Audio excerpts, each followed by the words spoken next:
বিশ্বনবী সাল্লাল্লাহু আলাইহি ওয়াসাল্লাম স্বপ্ন দেখলেন বিষ্ণু দুধ খাচ্ছেন, আঙ্গুলের ভেতর দিয়ে ফাঁক দিয়ে দুধ বেড়ায়, বিষ্ণু দুধ খাচ্ছেন। খেতে খেতে একটু দুধ আঙ্গুলে লেগে আছে, এই আঙ্গুলটা কারো মুখে না দিয়ে বিষ্ণু সাল্লাল্লাহু আলাইহি ওয়াসাল্লাম ওমরে ফারুকের মুখের ভেতরে ঢুকাই দিলেন। অতিরিক্ত দুধটা ওমরে ফারুক খেলেন। সাহাবারা বললেন, মাযা ওয়ালতা বিহি ইয়া রাসূলুল্লাহ, হে আল্লাহর রাসূল এই স্বপ্ন দিয়ে কি বুঝালেন, বুঝলাম না। বিষ্ণু সাল্লাল্লাহু আলাইহি ওয়াসাল্লাম বললেন, আউয়ালতু বিহি আল ইলম, এটা দিয়ে আমি জ্ঞান বুঝিয়েছি, কারণ অতিরিক্ত দুধের অংশটা আমি কাউরে না দিয়ে ওমরকে দিয়েছি, তার মানে ওমরের জ্ঞানের কোনো তুলনা হয় না। এজন্য স্বপ্নে যদি কেউ দেখেন আপনি দুধ পান করছেন, এটা প্রমাণ করে আল্লাহ তাআলা আপনাকে দ্বীনের জ্ঞান দান করবে। আবার বিশ্বনবী সাল্লাল্লাহু আলাইহি ওয়াসাল্লাম আবার আর এক রাতে স্বপ্ন দেখলেন, সাহাবারা লাইন ধরে বিশ্বনবীর সামনে দাঁড়ানো, কোন সাহাবার জামা নাভি পর্যন্ত, কোন সাহাবার জামা হাঁটু পর্যন্ত, কোন সাহাবার জামা টাট্টু পর্যন্ত, কোন সাহাবার জামা আরো ছোট, কিন্তু ওমরে ফারুকের জামা বিশ্বনবী দেখলেন এত বড়, টেনে হিচড়ে হিচড়ে বিশ্বনবীর সাথে চলছে। সুবহানাল্লাহ পড়বেন না? আল্লাহ। সাহাবারা বললেন, মা দাওয়ালতা বিহি ইয়া রাসূলুল্লাহ, হে আল্লাহর রাসূল এটা দিয়ে আপনি কি বুঝাতে চাইলেন? বিশ্বনবী বললেন, আউয়ালতু বিহি আত-তাকওয়া, এটা দ্বারা আমি দিনদারি বোঝালাম, তাকওয়া বোঝালাম। সুবহানাল্লাহ পড়েন। বিশ্বনবী দেখলেন কোন সাহাবার জামা এতটুকু, কোন সাহাবার জামা এত লম্বা, কোন সাহাবার জামা পা পর্যন্ত লম্বা। আর সাইয়েদনা ওমরে ফারুককে দেখলেন ওনার জামা এত লম্বা, ওমরে ফারুক টেনে হিচড়ে জামা নিয়ে চলতেছে। বিশ্বনবী বুঝাতে চাইলেন ওমরের যেহেতু জামা লম্বা, ওমরের ভেতরে আল্লাহর ভয়, দিনদারিও খুব বেশি। চিল্লায় বলেন ঠিক কিনা? জ্ঞানও দিয়েছেন আবার দিনদারিও দিয়েছেন। এই দুইটা জিনিস যদি থাকে, এই পৃথিবীতে তাকে সফল রাষ্ট্রনায়ক বানায় দেয় কে? আবার এই পৃথিবীর বুকে যত নারীরা জান্নাতে যাবে, সব নারীদের সর্দারিনী হবে সাইয়্যিদাতুনা ফাতিমা রাদিয়াল্লাহু তাআলা আনহা। এই দুনিয়াতে যত যুবকরা জান্নাতে যাবে, তাদের সর্দার হবে সাইয়েদনা হাসান আর হুসাইন রাদিয়াল্লাহু তাআলা আনহুমা। আর এই দুনিয়ার বুকে যত বয়স্ক মানুষেরা জান্নাতে ঢুকবে, তাদের নেতৃত্ব দিবেন সাইয়েদনা আবু বকর আর সাইয়েদনা ওমর। বয়স্ক যারা আছেন আপনাদের নেতৃত্ব দিবে কে? না একজন কয় আল্লাহ। না, আল্লাহ তো তোমার জান্নাত দিবে, তোমার জান্নাতে নিয়ে যাবে কে? সাইয়েদনা আবু বকর, সাইয়েদনা ওমর। আর ইয়াং যারা তোমরা এসেছো, তোমরা যখন জান্নাতে ঢুকবা তোমাদের লিডারশিপ নিবে কে? হাসান আর হুসাইন রাদিয়াল্লাহু তাআলা আনহুমা। আর নারীরা যারা জান্নাতে প্রবেশ করবে, এই নারীদের নেতৃত্ব দিবে বিশ্বনবীর কলিজার টুকরা, নয়নের পুটুলি সাইয়্যিদাতুনা ফাতিমা রাদিয়াল্লাহু তাআলা। সুবহানাল্লাহ পড়বেন না? ওমরে ফারুক, the super hero of Muslim উম্মাহ। আমরা কাদেরকে সুপার হিরো বানায় রাখছি আমরা জানি না। এ নায়ক নায়িকা, গায়ক গায়িকা, মডেলরা, চোখ ধাঁধানো গ্ল্যামার নিয়ে যারা চলে, এরা আমাদের মডেল নয়। আমাদের মডেল সাইয়েদনা ওমরে ফারুক। ঠিক কিনা? ঠিক কিনা? ওমরে ফারুক মসজিদে নববীর খতিব, খুতবা দিচ্ছেন, আপনারা কথা শুনতেছেন? কষ্ট হচ্ছে?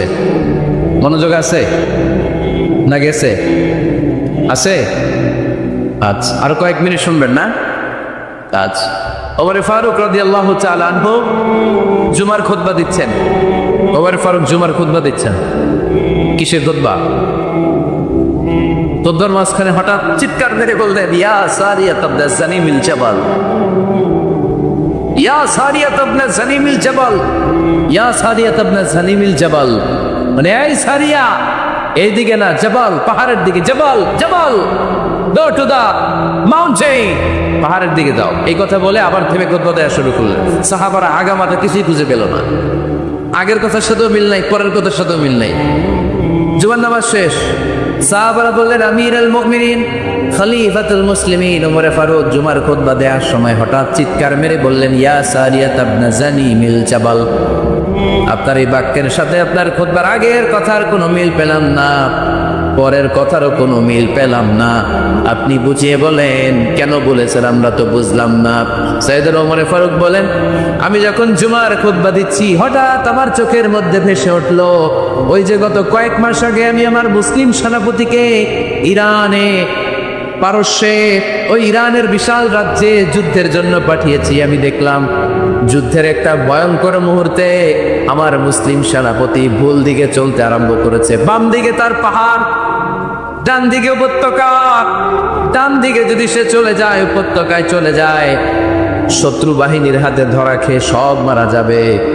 আর আমার সেনাপতি যদি মুসলিম বাহিনীকে নিয়ে পাহাড়ের উপর উঠে যায়, আল্লাহর মেহেরবানিতে এই যুদ্ধেও তারা জয়লাভ করবে। এজন্য আমি মসজিদের মিম্বারে দাঁড়িয়ে রব্বুল আলামিন আমার চোখের সামনে ওই যুদ্ধক্ষেত্রের দৃশ্যপটটা তুলে ধরেছে। ওইটা দেখে আমি এখানে দাঁড়িয়ে আমার সেনাপতিকে কমান্ড দিয়েছি, পড়েন সুবহানাল্লাহ। যেন তেন মানুষ না, এটা জুমার মিম্বারে দাঁড়িয়ে 1000 কিলোমিটার দূর পারস্যে কি হচ্ছে সেটাও দেখতে পেতেন আল্লাহর মেহেরবানিতে। সুবহানাল্লাহ পড়েন। সাহাবারা বিশ্বাস করে নিলেন, কিন্তু মুনাফিক টাইপের যেগুলো, এগুলো বলে এটা আবার কেমন কথা, উনি আছেন মদিনার মিম্বারের মধ্যে দাঁড়িয়ে, হাজার হাজার কিলোমিটার দূরে কি হচ্ছে উনি দেখবেন কেমনে। এরা বিশ্বাস করলো না, সাহাবারা সবাই বিশ্বাস করলো, মুনাফিক গুলো বিশ্বাস করলো না। তারা মনে মনে ভাবলো, এই মুসলিম সেনাপতি বিজয়ের বেশে যেদিন মদিনায় আসবে, আমরা মদিনার উপকণ্ঠে দাঁড়িয়ে থাকবো, ওদেরকে জিজ্ঞেস করবো এমন এমন দিন ওমরে ফারুকের কণ্ঠের কোনো আওয়াজ শুনতে পেরেছিলে কিনা। বিজয়ী বেশে সাহাবারা যখন ফিরে আসতো, সব মুমিনরা আহলান ওয়া সাহলান জানাতে ওদেরকে রিসিভ করতে যেত, মুনাফিক গুলো যেত না। কিন্তু ওই দিন মুনাফিকরা সবার আগে যে আছে। মুসলিম সেনাপতি যখন ঢুকলো, জিজ্ঞেস করলো, মুসলিম সেনাপতি এত দিন আগের কথা, জুমার দিন দুপুর বেলা যুদ্ধক্ষেত্রে হঠাৎ করে আমিরুল মুমিনিনের কোনো কথা তুমি তোমার কান দিয়ে শুনতে পেরেছিলে কিনা বলো। সেনাপতি বলল, তোমরা কেমন করে বুঝলা, কেমন করে তোমরা জানলা? তোমরা ঠিকই জেনেছ, ঠিকই ধরেছ, ঠিকই বলেছ। যুদ্ধের কঠিন মুহূর্তে ভুল করে আমি উপত্যকার দিকে মুসলিম বাহিনীকে নিয়ে ছুটতে আরম্ভ করেছিলাম। হঠাৎ করে আমিরুল মুমিনিনের একটা কণ্ঠ আমার কানের ভেতরে ভেসে আসলো। আমি শুনতে পেলাম, ইয়া সারিয়া তাবনা জানিনিল জাবাল, ডান দিকে উপত্যকার দিকে যেও না, তাড়াতাড়ি বাম দিকে পাহাড়ের উপর চড়ে যা। শুনেছি, আমি আমার নিজ কানে শুনেছি, তোমরা কি করে জানলে? আমি নিজে শুনেছি।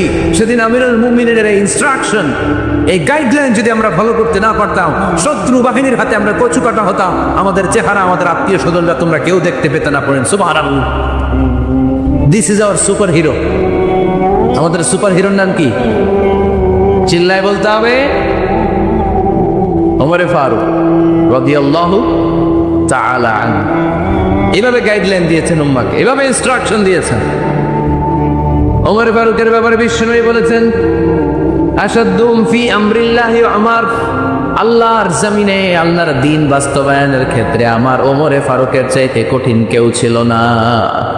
এজন্য ওমরে ফারুককে মুনাফিকরা জমের মতো ভয় পেত। কারা ভয় পেত? এমনকি শয়তানও ভয় পেত। সুবহানাল্লাহ পড়েন। বিশ্বনবী বলতেন, মা লাকিয়াকা শাইতানু সালিকান ফাজ্জান ইল্লা সালাকা ফাজ্জান গায়রা ফাজ্জিন।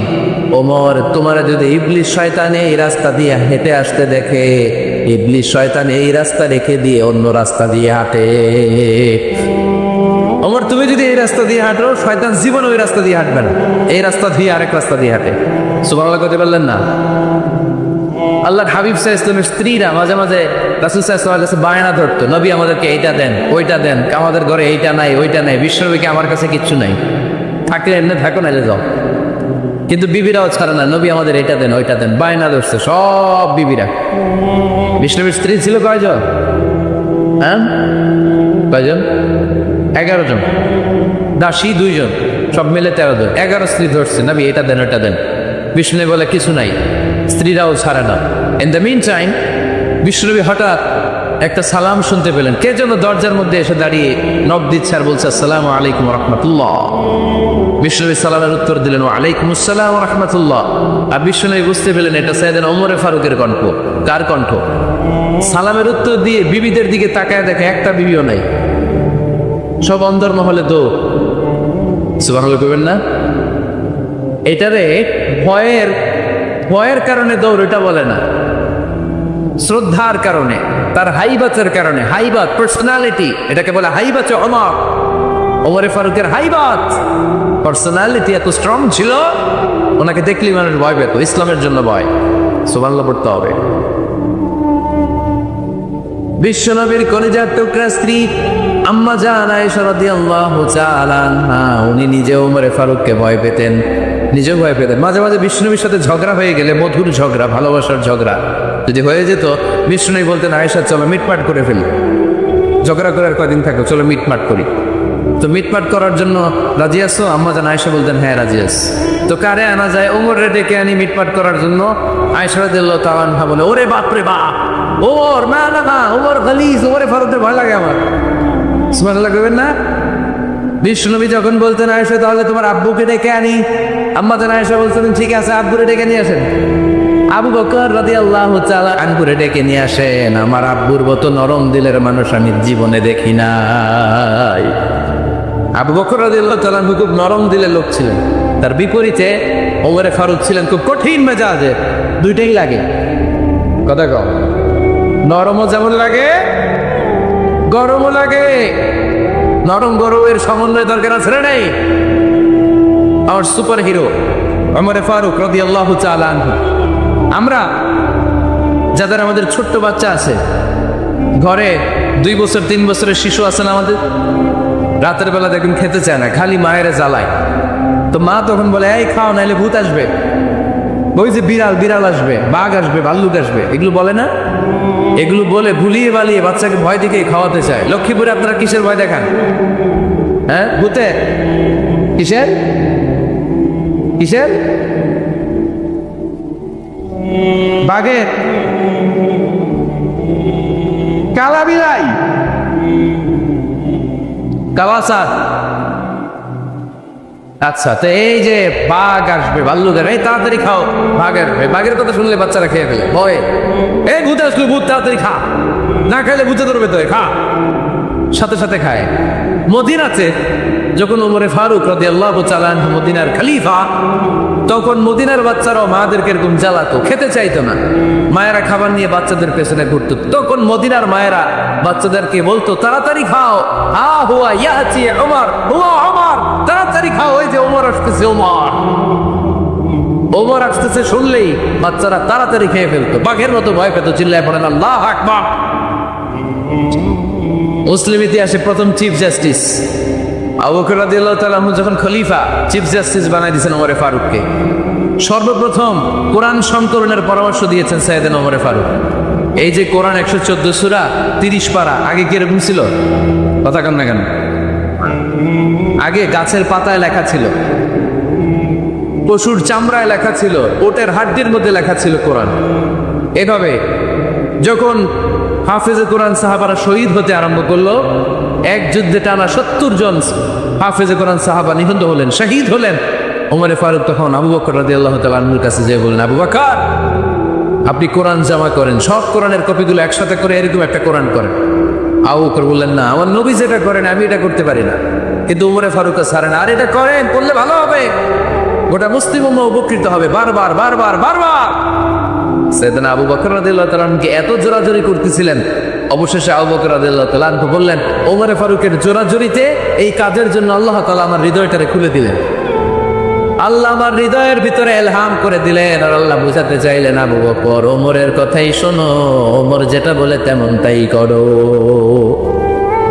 কারণ ওমরে ফারুককে বলা হয় মুহাদ্দিস। কি বলে? সবাই বলেন কি বলে? মুহাদ্দিস না মিয়া? মুহাদ্দিস মানে যে হাদিস বিশারদ, আর মুহাদ্দাস মানে যার মুখ থেকে আল্লাহর কথাগুলো বেরোয়। আল্লাহ কি বলতে চায়, আল্লাহ তাআলা ওই কথাগুলো, ওই ভাবনাগুলো ওই লোকের মুখ দিয়ে বের করে দেয়। জোরে বলেন সুবহানাল্লাহ। বিশ্বনবী বললেন লিকুল্লি উম্মাতিন মুহাদ্দাস, সব উম্মতের মধ্যে আল্লাহ তাআলা একজন করে মুহাদ্দাস পাঠায়। আমার উম্মতের মধ্যে মুহাদ্দাস লোক, তার নাম হলো ওমর। বিভিন্ন সময়ে ওমরে ফারুক যেমনটা ভাবতেন ঠিক তেমন তেমন কোরআনের আয়াত পাঠিয়েছে কে? মদিনার সবচেয়ে বড় মুনাফিকের নাম হচ্ছে আব্দুল্লাহ ইবনে উবাই ইবনে সালুল। নাম শুনছেন? মুনাফিক চিনেন তো আপনারা? ভিতরে এক বাইরে আরেক, তার নাম সর্দার হচ্ছে আব্দুল্লাহ ইবনে উবাই ইবনে সালুল। ইন্তেকালের পরে তার ছেলে আব্দুল্লাহ এসে বলে, ইয়া রাসূলুল্লাহ, চমৎকার ঘটনা, মনোযোগ দিয়ে শুনে, ইয়া রাসূলুল্লাহ আমার আব্বা আব্দুল্লাহ ইবনে উবাই ইবনে সালুল, মুনাফিকদের লিডার, আপনিও জানেন আমিও জানি, কিন্তু আমার তো বাবা, আমার কি, আমার তো মায়া লাগে। ইয়া রাসূলুল্লাহ, আমার আব্বা ইন্তেকাল করেছে, আপনার গায়ের একটা জামা খুলে দেন। কি খুলে দেন? এই জামাটা দিয়ে আমার বাবার দাফন দিব, আর আপনি যে আমার বাবার জানাজার নামাজের ইমামতি করবেন, আসেন। ওমরে ফারুক বললেন, না, আপনি যাবেন না। বিশ্বনবী দয়ার নবী, মায়ার নবী, রহমতের নবী, মায়া লেগে গেছে। আব্দুল্লাহ চোখের পানি দেখে যেতে আরম্ভ করলেন। ওমরে ফারুক বললেন, খবরদার, নবী যাবেন না। বিশ্বনবী যাওয়ার জন্য রওনা হলেন। ওমরে ফারুক বিশ্বনবীর জুব্বা টেনে ধরলেন। সুবহানাল্লাহ কোন। আমাদের দেশে কি বলতাম আমরা, বেয়াদবি করছে না? না, সম্পর্কটা এমন ছিল। ওমরে ফারুক জুব্বা টেনে ধরেছেন। যখন আল্লাহ আয়াত নাযিল করলেন, ইস্তাগফির লাহুম আও লা তাস্তাগফির লাহুম ওয়া ইন তাস্তাগফির লাহুম ৭০ মাররাতান ফালাই ইয়াগফিরুল্লাহু লাহুম। বিশ্বনবী ওমর ফারুককে সরিয়ে দিয়ে জুব্বাটা হেঁচকা টান মেরে জানাজার নামাজের ইমামতি করে আসলেন। আসার সাথে সাথে ওমরে ফারুকের পক্ষে আল্লাহ আয়াত নাযিল করলেন, নবী, ইস্তাগফির লাহুম আও লা তাস্তাগফির লাহুম, আপনি মুনাফিক সর্দারের জন্য ক্ষমা চান কিংবা না চান, জুব্বা দেন কিংবা কাঁদেন, যাই করেন না কেন, ৭০ বারও যদি এই মুনাফিক সর্দারের জন্য আপনি ক্ষমা চান, আমি আল্লাহ আপনার এই দোয়া কবুল করব না। খবরদার, এটাই ফার্স্ট, এটাই লাস্ট। আর কোন মুনাফিকের জানাজা দিতে আপনি যাবে না। ওমর ফারুকের পক্ষে করোনার আয়াত নাযিল করেছে কে? ওইরকম ওমর আমাদের কয়টা লাগবে? চিল্লায় বলতে হবে কয়টা?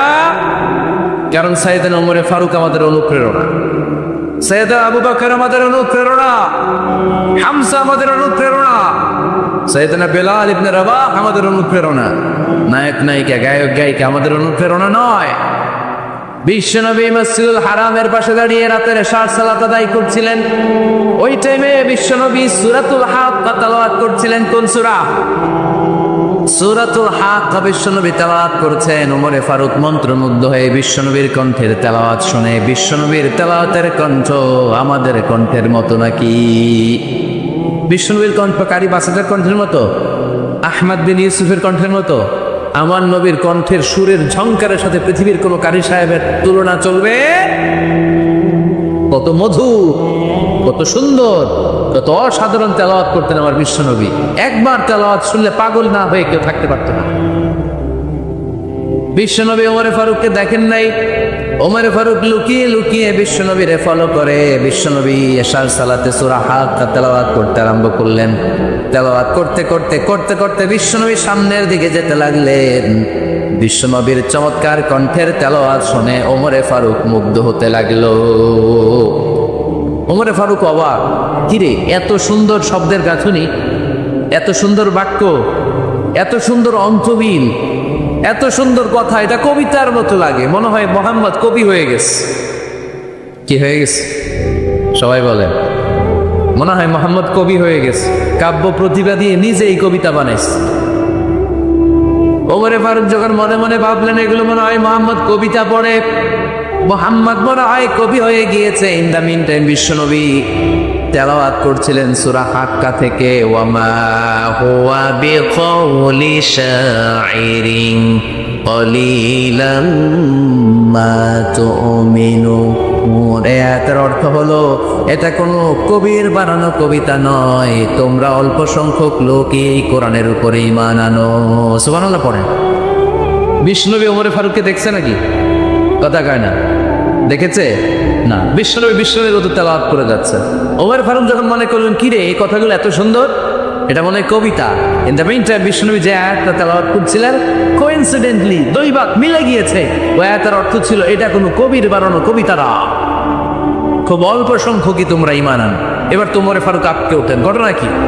আমি মনে মনে ভাবলাম মোহাম্মদ কবি, আর যেটা পড়তেছে এটা কবিতা, কিন্তু মোহাম্মদ আমার দেখেও নাই, কিন্তু বলতেছে এটা কবির বানানো কবিতা না। তাহলে মোহাম্মদ মনে হয় গণক হয়ে গেছে। কার মনে কি চলে না দেখে বলতে পারে। নাউজুবিল্লাহ পড়বেন না? ওমর ফারুক এবার মনে মনে ভাবে, মোহাম্মদ তাহলে কবি না, আগেরটা ভুল ধারণা আমি করেছি। মোহাম্মদ কবি নয়, মোহাম্মদ হলো গণক। আওয়াজ করে পড়েন না নাউজুবিল্লাহ। মোহাম্মদ মানুষের মনে কি চলে গণনা করে সব টের পেয়ে যায়, সব বুঝতে পারে। বিশ্বনবী তখন যে আয়াতটা তেলাওয়াত করছিলেন সেটা হলো ওয়ালা বিকাউলি কাহিনিন ক্বালিলাম মা তাযাক্কারুন। বিশ্বনবী তখন যে আয়াতটা তেলাওয়াত করছিলেন এই আয়াতের অর্থ হলো এটা কোনো গণকের বানানো কথা নয়, খুব অল্প সংখ্যক লোকই তোমরা উপদেশ গ্রহণ করো। বিশ্বনবী ওমর ফারুককে দেখে, কথা কয় না, দেখে না, কিন্তু মিলে যাচ্ছে। ওই আয়াতের পরের আয়াতটা ছিল এটা গণকের বানানো কোনো গণনা নয়, খুব অল্প সংখ্যকই তোমরা ঈমান আনো। এবার তো ওমর ফারুক বেহুশ। হায় হায়, প্রথমে ভাবলাম কবিতা, সে পরে যাচ্ছে না কবির বানানো কবিতা না, এরপর মনে মনে ভাবলাম মনে হয় গণক, সে বলে না এটা গণকের বানানো গণনা নয়। তাহলে এটা কি? এটা কি কি এটা কি পড়ে মুহাম্মদ, যার কণ্ঠের তেলাওয়াত শুনলে মানুষ পাগল হয়ে যায়। বিশ্বনবী তখন পড়তে আরম্ভ করলেন তানজিলুম মির রাব্বিল আলামিন। এর মানে হলো এটা কবিতা না, এটা গণকের বানানো গণনা না, মানুষের বানানো কিচ্ছু না, এটা গোটা বিশ্বের রব আল্লাহ পাকের বাণী। সুবহানাল্লাহ পড়েন। এই 2 নাম্বার ডোজ করলো। প্রথম ডোজ পড়ছে দোয়ার ডোজ। প্রথম ডোজ কিসের? দোয়ার। 2 নাম্বার সূরা হাক্কা দিয়ে আল্লাহ দিলেন এক ধাক্কা। এই সূরা হাক্কার ওই ঘটনার পর ওমর ফারুক তো পাগল, পাগল পড়া কি ঘটে গেল আমার সাথে ওই দিন, আমি মনে মনে যা ভাবি সব মোহাম্মদ বুঝে। আল্লাহ 2 নাম্বার ডোজ দিলেন সূরা হাক্কা দিয়ে এক ধাক্কা। সুবহানাল্লাহ পড়েন। এরপর ওমর ফারুক প্রায় বিশ্বনবীর কথা ভাবেন, বিশ্বনবী কোথায় যান লুকিয়ে লুকিয়ে দেখেন। এবার রব্বুল আলামিন ভাবলেন এবার সূরা তাহা দিয়ে আমি 3 নাম্বার ডোজ দিয়ে দিব। পড়েন সুবহানাল্লাহ। এবার 3 নাম্বার ডোজ পাবেন, কিন্তু শয়তান ওয়াসওয়াসা দিচ্ছে, ওমর ফারুক যাও, মক্কায় ঘোষণা হয়েছে মুহাম্মদের কল্লা এনে দিতে পারলে এত এত স্বর্ণ মুদ্রা। শয়তানের ওয়াসওয়াসায় আবার ভুল পথে হাঁটতে লাগলেন সাইয়েদনা ওমর। নাঙ্গা তরবারি নিয়ে বিশ্বনবীর মাথা কাটার জন্য বের হয়ে গেলেন। বনু জাহারা গোত্রের একটা লোক বলে ওমর তুমি কোথায় যাও? ওমরে ফারুক বলেন মুহাম্মাদের কল্লা কাটার জন্য যাচ্ছি। পড়েন নাউজুবিল্লাহ। আবু জাহারা গোত্রের লোক বলে তুমি মুহাম্মাদের কল্লা কাটতে যাও? আরে তোমার বোন ফাতেমা বিনতে খাত্তাব আর তোমার বোনের জামাই সাঈদ, এরা তো 2জন কালিমা পড়ে মুসলমান হয়ে গেছে। আরে মুহাম্মাদের কল্লা পরে কেটো, আগে ঘর সামলাও। যে ওমর আগে ঘর সামলাও, পরে তুমি মুহাম্মাদের কল্লা কাটতে যাও। ওমরে ফারুক রেগে গেলেন, রাস্তা ঘুরিয়ে বাড়ির দিকে চলতে আরম্ভ করলেন। রাগে তিনি গড়গড় করছেন। ওমরে ফারুকের বোন ফাতেমা বিনতে খাত্তাব, বোনের জামাই সাঈদ, তাদের 2জনকে খাব্বাব রাদিয়াল্লাহু তাআলা আনহু সূরা তাহা ঘরের ভিতরে তেলাওয়াত করে শোনাচ্ছিল। পড়েন সুবহানাল্লাহ। সূরা তাহা দিয়ে আল্লাহ একটু পরে ধাক্কা মারবে আরেকটা। ওমরে ফারুক যখন আসলেন, ওমরে ফারুকের আওয়াজ শুনে খাব্বাব রাদিয়াল্লাহু তাআলা আনহু লুকিয়ে গেলেন। ওমরে ফারুক দরজার মধ্যে কড়া নাড়লেন। বোন বলে কে তুমি? সাইয়েদনা ওমর বললেন আমি ওমর। খুলে দেওয়া হলো। ঘরের ভেতরে ঢুকেই কথা নাই বার্তা নাই, নিজের আপন বোনকে মারতে শুরু করলো ওমর। বোন জামাইকে আঘাত করতে শুরু করলো। মারতে মারতে নিজের কলিজার টুকরা বোনকে, বোনের জামাইকে সাইয়েদনা ওমরে ফারুক পিটাতে পিটাতে রক্তাক্ত করে ফেললেন। গা দিয়ে ফিনকি বের হয়ে যখন রক্ত বের হয়, সাইয়েদনা ওমরে ফারুকের দিলের মধ্যে মায়া তৈরি হয়ে যায়। সাইয়েদনা ওমরে ফারুক বললেন আমার কলিজার টুকরা বোন আর বোন জামাই, তোরা কেন মুহাম্মাদের কথায় পাগল হলি? বুঝলাম না কেন মক্কার লোকগুলো পাগল পড়া হয়ে সব মুহাম্মাদের দলে চলে যায়। কি এমন কথা মুহাম্মদ তোদের শোনায়, কি এমন বাণী তোদের শোনায় যে বাণী শুনে সব তোরা মুহাম্মাদের দলে চলে গেলি? কি আছে মুহাম্মাদের কাছে? কি কি জাদুটা? কি কি জাদু পেলি সেখানে? আমার একটু দেখা। বোন ফাতেমা বলে না ভাই, ইন্নাকা রিজিস, তুমি নাপাক। লা ইয়ামাসসুহু ইল্লাল মুতাহহারুন, পাক পবিত্র না হয়ে আল্লাহর এই কালাম স্পর্শ করা যায় নাকি? আওয়াজ করে বলেন স্পর্শ করা যায়? ভাই তুমি গোসল করে আসো, তাহলে তোমার হাতে তুলে দিব, তুমি পড়লেই বুঝতে পারবা কি আছে আল্লাহর এই কোরআনে। সুবহানাল্লাহ পড়েন। সাইয়েদনা ওমর ফারুক গোসল করে আসলেন।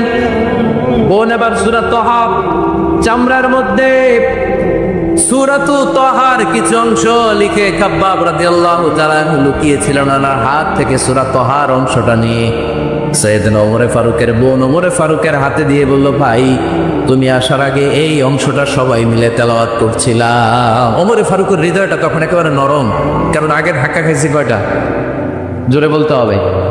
প্রথম ধাক্কাটা কিসের? হ্যাঁ, দোয়া। দ্বিতীয়টা হাক্কা, সুরান না, হাক্কা দিয়ে দিয়েছেন আল্লাহ ধাক্কা। এবার দিল সূরা তহার ধাক্কা।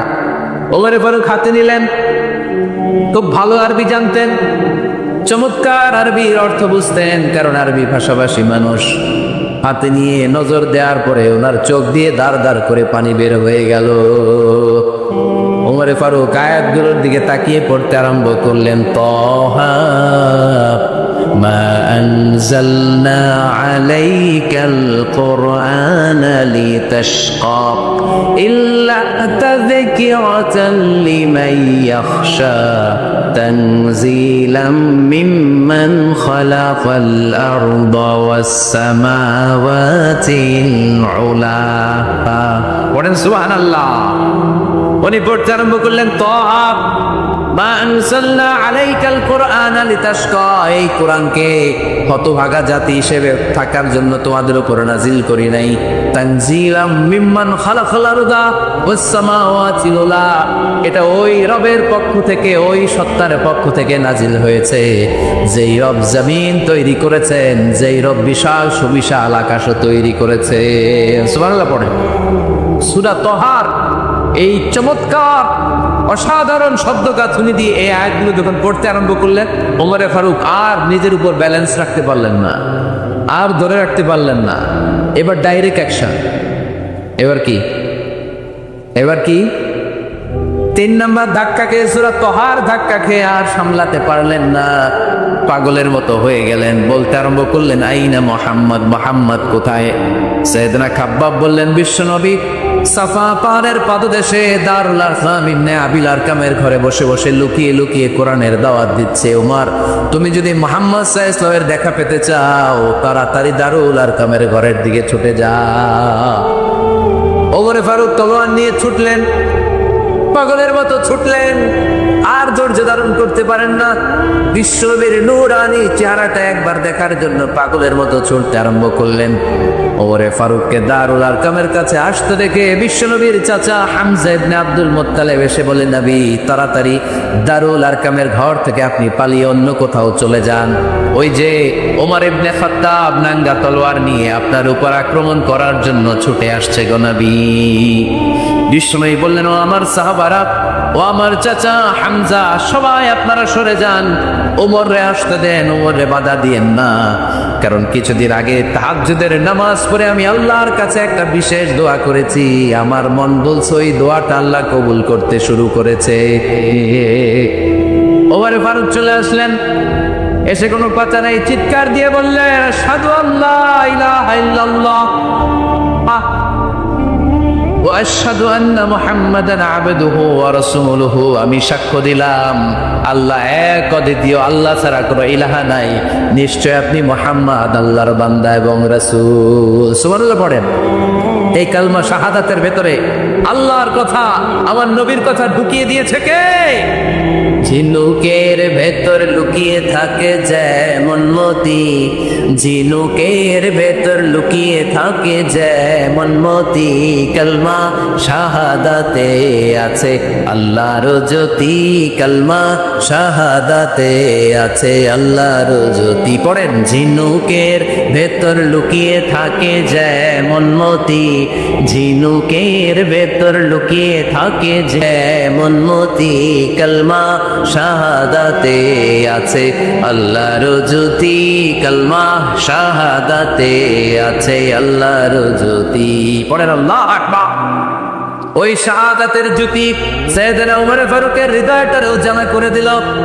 দুনিয়ার সব ভয়কে পেছনে ফেলে এক আল্লাহর ভয়কে অন্তরে ধারণ করে আওয়াজ করে পড়লেন, আশহাদু আল্লা ইলাহা ইল্লাল্লাহু ওয়াহদা লা শারীকা লা ওয়া আশহাদু আন্না মুহাম্মাদান আবদুহু ওয়া রাসূলুহু। পড়েন সুবহানাল্লাহ।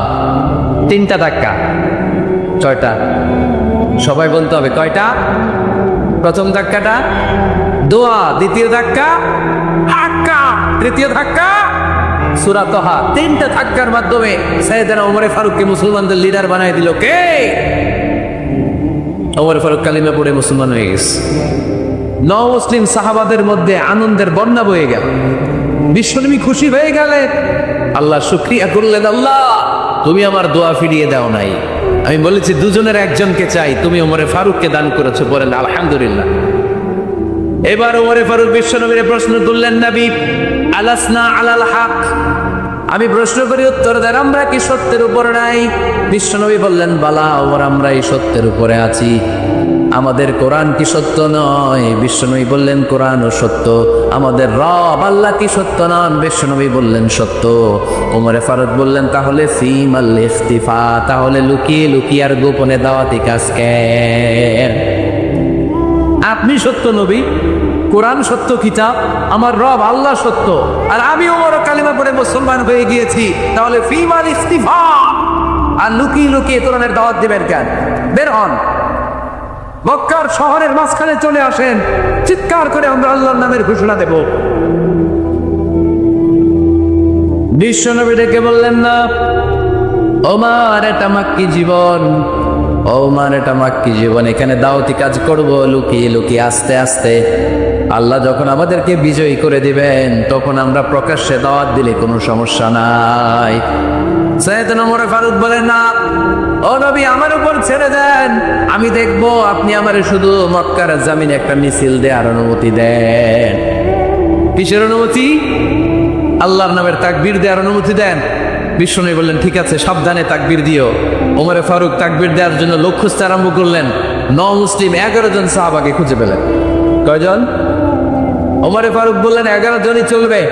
11 জনকে 2 লাইন করলেন। কয় লাইন? পিছনে 6 জন, সামনে 5 জন। পিছনের লাইনের নেতা বানিয়ে দিলেন বিশ্বনবীর চাচা হামজা ইবনে আব্দুল মুত্তালিবকে। প্রথম লাইনের 5 জনের নেতৃত্ব দিতে আরম্ভ করলেন সাইয়েদনা ওমরে ফারুক নিজেই। 2 লাইন তাকবীর দিতে জানলে বেশি মানুষ লাগে না, 10 জন দিয়ে গোটা বিশ্বটারে কাঁপিয়ে দেওয়া যায়। 11 জন, 6 আর 5। ওমর ফারুক সামনে দাঁড়ালেন। ওমর ফারুক সামনে দাঁড়িয়ে এবার আল্লাহর নামের স্লোগান দিবেন। ওমর ফারুক বলেন, আমরা খুব লম্বা চূড়া স্লোগান দিব না, খুব ছোট্ট, দারুল আরকামের ঘর থেকে কাবা ঘর পর্যন্ত, বাইতুল্লাহ পর্যন্ত, এতটুকু জায়গা আমরা তাকবীর দিতে দিতে সামনের দিকে এগোবো। পৃথিবীর কোনো শক্তি আমাদেরকে থামাই দিতে পারবে না। ওমর ফারুক তখন 1 বাক্যের একটা ভাষণ দিলেন। কয় বাক্যের? ওমর ফারুক সামনে দাঁড়িয়ে বললেন, মান আরাদা আন তাসকুলা উম্মু ইয়াতামা ওয়ালাদু তারমিলা যাওজাতুহু ফালিয়াসুদ্দানি। কে আছো? মান আরাদা আন তাসকুলা উম্মু, কে আছো মায়ের বুক খালি করতে চাও? ইয়াতামা ওয়ালাদু, কে আছো বাচ্চাগুলারে, সন্তানগুলারে ইতিম বানাতে চাও? তারমিলা যাওজাতুহু, কার এত বড় বুকের পাটা আছে দেখি? কে আছো স্ত্রীকে বিধবা বানাতে চাও? বুকের পাটা থাকলে আমি ওমর রে থামাও, যদি সাহস থাকে আমি ওমরের মিছিল থামাও। ওমর ফারুক শুরু করলেন, আল্লাহু আকবার, আল্লাহু আকবার, আল্লাহু আকবার। স্লোগান দিতে দিতে সাইয়েদনা ওমর ফারুক কাবার গিলাফ যে স্পর্শ করলেন, ওমর ফারুকের এই স্লোগান কেউ থামাতে পারে নাই। কিয়ামত পর্যন্ত এই আল্লাহর নামের স্লোগান কেউ থামাতে পারবে না। চিল্লায় বলো ঠিক কিনা?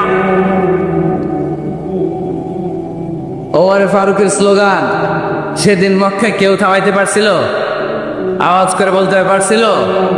এখনো আল্লাহর নামের স্লোগান কেউ থামাই দিতে পারবে? কিয়ামত পর্যন্ত আমার রবের স্লোগান কেউ থামাতে পারবে? পারবে না। ওমর ফারুক স্লোগান দিলেন। আবু জাহেল, উতবা, শাইবা, ওয়ালিদ ইবনে মুগীরা আল্লাহু আকবার ধ্বনি শুনে বাইরে আসছে। কিরে, এত বড় স্লোগান, আমাদের কাছ থেকে পারমিশন নেয় নাই, অনুমতি নেয় নাই। অনুমতি নেওয়া ছাড়াই স্লোগান শুরু। বের হয়ে দেখে মিছিলের সামনে ওমর। ওমরে ফারুককে দেখে আবু জাহেল দিছে 1 দৌড়, উতবা দিছে আরেক দৌড়, শাইবা দিছে বহু দৌড়। সুবহানাল্লাহ পড়বেন না? এজন্য ওমর বেশি লাগে না, ওমর লাগে 1 জন। চিল্লায় বলতে হবে, ওমরে ফারুক লাগে কয়জন? 1 জন। ওমরই গোটা বিশ্বের চেহারা পাল্টে দিতে সক্ষম। চিল্লায় বলেন ঠিক কিনা? গোটা বিশ্বে মুসলমানদের আজকে করুণ অবস্থা। আমাদের কোনো সেন্ট্রাল লিডারশিপ নাই। আমাদের মুসলিম দেশগুলোরে এক করে রাখবে, ভাইয়ের মতো রাখবে, আমাদের স্বার্থ নিয়ে কথা বলবে, এরকম নেতা আমাদের নাই। ঠিক কিনা? আমরা সেই ওমরে ফারুকের অপেক্ষায়। আমরা সেই ইমাম আল মাহাদির অপেক্ষায়, যার একটা হুঙ্কারের আহ্বানে গোটা বিশ্বের সব মুসলমান এক প্ল্যাটফর্মে চলে আসবে। ওইরকম নেতা একজন লাগবে। কয়জন? গোটা মুসলিম উম্মাকে একত্রিত করার জন্য একজন মরে যথেষ্ট, ঠিক কিনা? ঝিনুকের ভেতর লুকিয়ে থাকে যেমন মতি, ঝিনুকের ভেতর লুকিয়ে থাকে যেমন মতি, কালমা শাহাদাতে আছে আল্লাহর জ্যোতি, কালমা শাহাদাতে আছে আল্লাহর জ্যোতি। পড়েন সবাই। ঝিনুকের ভেতর লুকিয়ে থাকে যেমন মতি, ঝিনুকের ভেতর লুকিয়ে থাকে যেমন মতি, কালমা শাহাদাতে আছে আল্লাহর জ্যোতি, কালমা শাহাদাতে আছে আল্লাহর জ্যোতি। চিল্লায় বলেন আল্লাহু আকবার। ওই আল্লাহর জ্যোতি, ওই ইমানের নূর যদি কোনো মানুষের অন্তরে স্থান করে নেয়, পৃথিবীর কোনো শক্তি তাকে থামিয়ে রাখতে পারে? স্যামুয়েল হ্যান্টিংটন একটা বই লিখেছিল, দ্য ক্লাশেস অফ সিভিলাইজেশন, সভ্যতার সংঘাত। পৃথিবীতে অনেক সংঘাত হয়েছে, অনেক সভ্যতা গড়ে উঠেছে। সিন্ধু সভ্যতা, আর্য সভ্যতা, মহেঞ্জোদারো সভ্যতা, মিশরীয় সভ্যতা, বৈদিক সভ্যতা, চীনা সভ্যতা। এখন গোটা বিশ্বব্যাপী সুপার পাওয়ার হচ্ছে আমেরিকা। ধারণা করা হচ্ছে কিছুদিন পরে সুপার পাওয়ার হবে চীন। অনেকে বলছে তারপরে সিরিয়ালে আছে ইন্ডিয়া। একটার পর একটা সুপার পাওয়ার আসছে, কিন্তু গবেষণায় ধরা পড়েছে সব সুপার পাওয়ার ধূলিসাৎ হয়ে যাওয়ার পরে যে সুপার পাওয়ারের পতাকা পতপত করে পৃথিবীর মধ্যে উঠবে, সেটার নাম হচ্ছে ইসলাম। এজন্য ইসলামের অগ্রযাত্রাকে বন্ধ করা যাবে। ইসলাম পেয়ে আমরা খুশি নেবে যা, বিশ্ব নবীকে নবী হিসেবে পেয়ে খুশি নেবে যা, কোরআনকে সংবিধান হিসেবে পেয়ে খুশি নেবে যা। এই চারটা জিনিসের দরকার আছে নাই? এই চারটা জিনিসের বিরুদ্ধে যারা কথা বলে আমরা তার বিরুদ্ধে চিল্লাই, এখন কে কিনা? এই চারটা জিনিসের পক্ষে যারা কথা বলে তাদের জন্য আমাদের অন্তরে ভালোবাসা আছে না নাই? এজন্য এই চারটা জিনিসের বিরুদ্ধে যদি বাবাই প্রতিবাদ করার দরকার আছে নাই? আল্লাহরে গালি দেওয়া হয়, বিশ্বনবীকে গালি দেওয়া হয়, কোরআনকে নিয়ে কটূক্তি করা হয়, আর মুসলমান প্রতিবাদ করবে না, সে মুসলমান নয়, সে মুনাফিক। চিল্লা এখন ঠিকই না? এজন্য এই চারটা সম্মানিত জিনিসের বিষয়ে যদি কটূক্তি করা হয়, প্রতিবাদ করার জন্য দরকার আছে নাই? প্রতিবাদ করতে যে গর্জে ওঠা দরকার আছে না নাই? আজকে যে বইটা থেকে আমরা কয়েক মিনিট কথা শুনবো, বলেন তো, চিল্লায় বলেন, এই বইটার নাম কি? এই কোরআনে কোনো ভুল আছে? কোনো সন্দেহ আছে? কোনো সংশয় আছে? থাকবে কেমন করে? কারণ বইটাকে নাজিল করেছে কে? চিল্লায় বলতে হবে, নাজিল করেছে কে? এই বইটার যেখান দিয়ে এই কথা বলি না কেন বরকত আছে না নাই? আজকে আমরা এই বইটার চমৎকার একটা সূরা থেকে কথা শুনবো। আমি আমার খুতবার শুরুতে সূরাতুল মুমিনুন থেকে দুটি আয়াত তেলাওয়াত করেছি। সূরাতুল মুমিনুনের শুরুতে 10টি আয়াতে আল্লাহ তাআলা মুমিনদের 7টি গুণের কথা বর্ণনা করেছেন। চিল্লায় বলেন কয়টি? এই 7টি গুণ যদি কোনো মুমিন তার জীবনে ধারণ করতে পারে, পিতা মারা গেলে সন্তান যেমনি পিতার সম্পদের ওয়ারিস হয়ে যায়, ওই মুমিন বান্দা জান্নাতুল ফেরদাউসের ওয়ারিস হয়ে যাবে। এজন্য 7টি গুণ আমাদের জীবনে ধারণের দরকার আছে না নাই? সবাই রাজি আছেন তো? এই 7টি গুণের কথা শুনে একসাথে আমরা আজকে বিদায় নেব, ইনশাল্লাহ। পড়েন নাকি মাঝখানে ওঠা বসা করবেন? পড়বেন কেউ? বেশি লম্বা কথা বলবো না, কিন্তু একসাথে বিদায় নেব, ইনশাল্লাহ। পড়েন, আওয়াজ করে পড়েন, ইনশাআল্লাহ। যে সূরাটি থেকে আমরা আজকে কথা শুনবো, সূরাটির নাম হচ্ছে সূরাতুল মুমিনুন। চিল্লায় বলেন, সূরার নাম কি? সবাই বলেন নাই, চিল্লায় বলতে হবে কি নাম? সূরার নাম সূরাতুল মুমিনুন। চিল্লায় বলতে হবে সূরার নাম কি? কোরআনের চ্যাপ্টারাইজেশন গুলোর দিকে খেয়াল করলে আপনি অবাক হবেন। আল মুমিনুন নামে আল্লাহ তাআলা কোরআনে সূরা দিলেন। মুমিনুন মানে বিশ্বাসী। আমরা সবাই মুমিনুন, ঠিক কিনা? মুমিনুনের বিপরীত হচ্ছে কাফিরুন, মানে অবিশ্বাসী। এই কাফিরদের নামে কোরআনে সূরা আছে না নাই? আছে। কি নাম সূরা? সূরাতুল কুল ইয়া আইয়ুহাল লা আ'বুদু মা। তাহলে বিশ্বাসীদের নামে সূরা দিলেন, অবিশ্বাসীদের নামে সূরা দিলেন। আবার বিশ্বাসী অবিশ্বাসী মানে মুমিন আর কাফের এই দুই দলের মাঝখানে আরেকটা দল আছে মুনাফিক, তাদের নামে কোনো সূরা নেই? হ্যাঁ কিনা? মুনাফিকুন ডাবল স্ট্যান্ডার্ড মেনটেন করে, এদের দুইটা চেহারা, এরা নেহি ওদার দারমিয়ান মে সাদার বারা আছে না নাই? যেদিকে বৃষ্টি ওইদিকে ছাতা ধরে।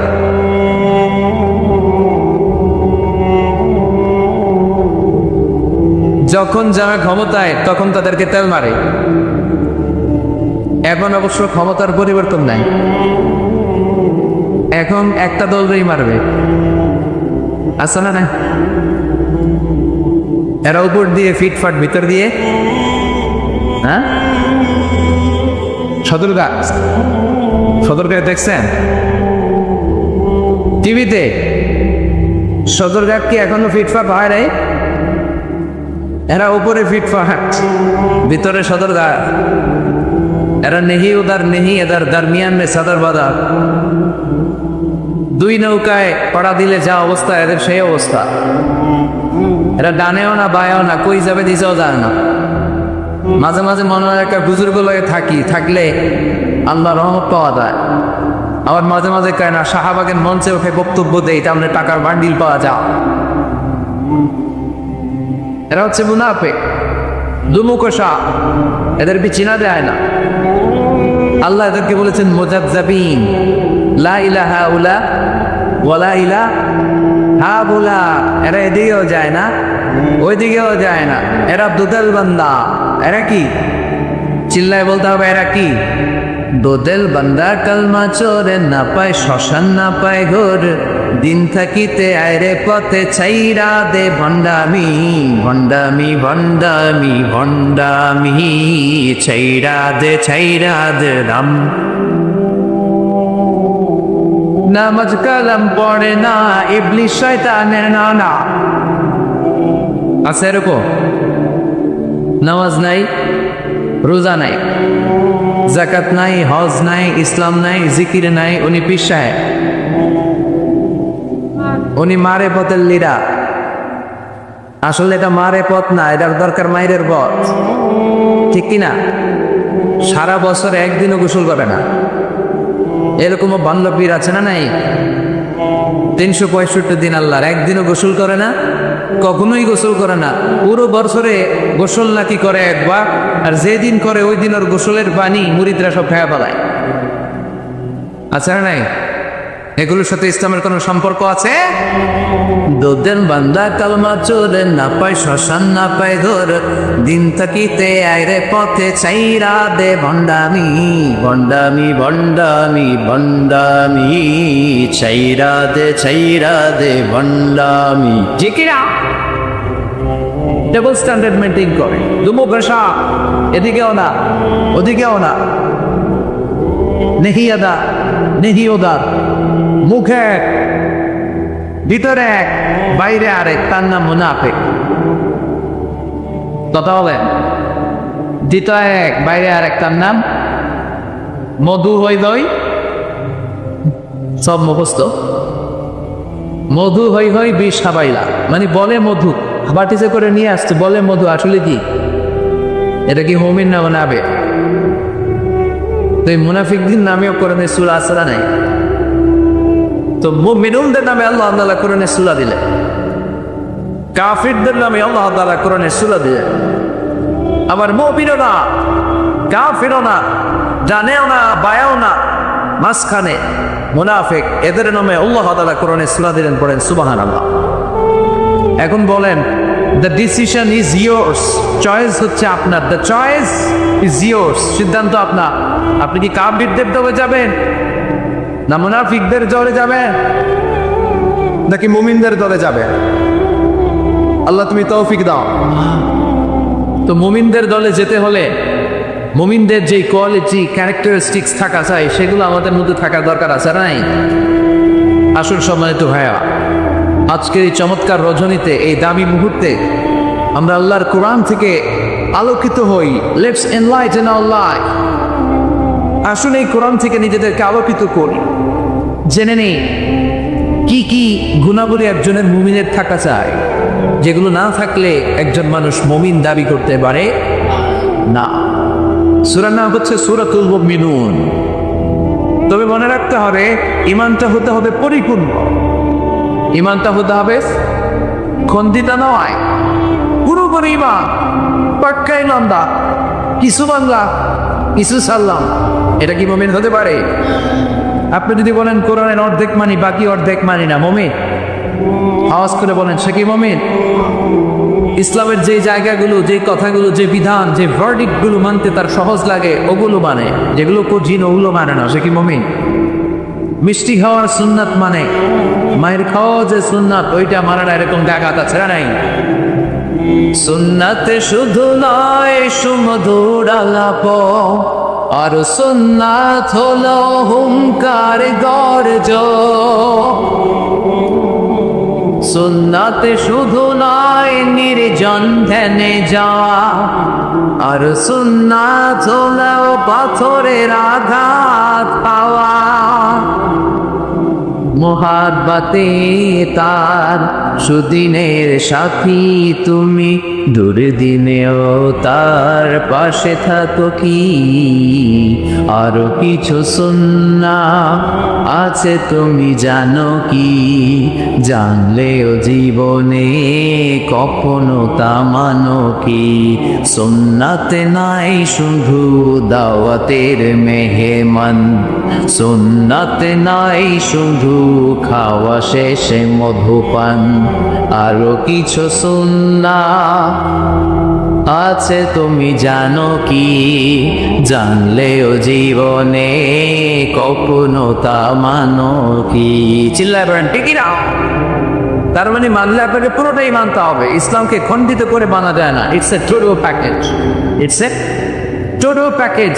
এই প্যাকেজটা দিলে এটা নিব ওইটা নিব না বলা যাবে, এটা মানবো ওইটা মানবো না বলা যাবে, ঝুঁকি নিব না, শুধু আনসার থাকবো, এই কথা বলার কোনো সুযোগ আছে?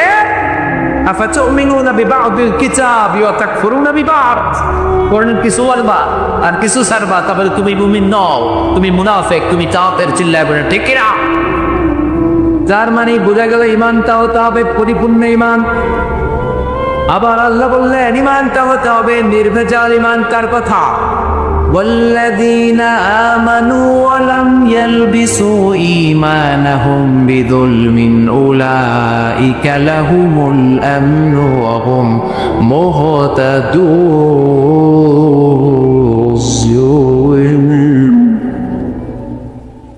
ঈমানটা হতে হবে নির্ভেজাল ঈমান। ওর ঈমানের মধ্যে শিরকের কোনো ছিটেফোঁটা থাকা যাবে না। ওয়াল্লাযীনা আমানু, যারা ঈমান আনলো, ওয়ালাম ইয়ালবিসু ঈমানাহুম বিযুলমিন, তাদের ঈমানের সাথে শিরক তারা মিশ্রিত করো না। উলাইকা লাহুমুল আমনু ওয়া হুম মুহতাদুন, তাদের জন্য আছে নিরাপত্তা, তাদের জন্য আছে আল্লাহর পক্ষ থেকে হেদায়েত। পড়েন সুবহানাল্লাহ। তার মানে ঈমানটা হতে হবে নির্ভেজাল, শিরক থাকতে পারবে না। আল্লাহ সব মাফ করে, শিরক মাফ করে। আওয়াজ করে বলেন শিরক মাফ করে। শিরক মানে আল্লাহর কাছে না চেয়ে গায়রুল্লাহর কাছে চাওয়া, অন্য কারো কাছে চাওয়া। বিষ্ণু বলেছেন ইদা সালতা ফাসআলিল্লাহ ওয়া ইদা ইসতাআনতা ফাসতাইন বিল্লাহ। যখন সাহায্য চাইতে বলেছে আল্লাহর কাছে সাহায্য চাও, যখন হাত পাইতে বলে চায় হাত পাততে হবে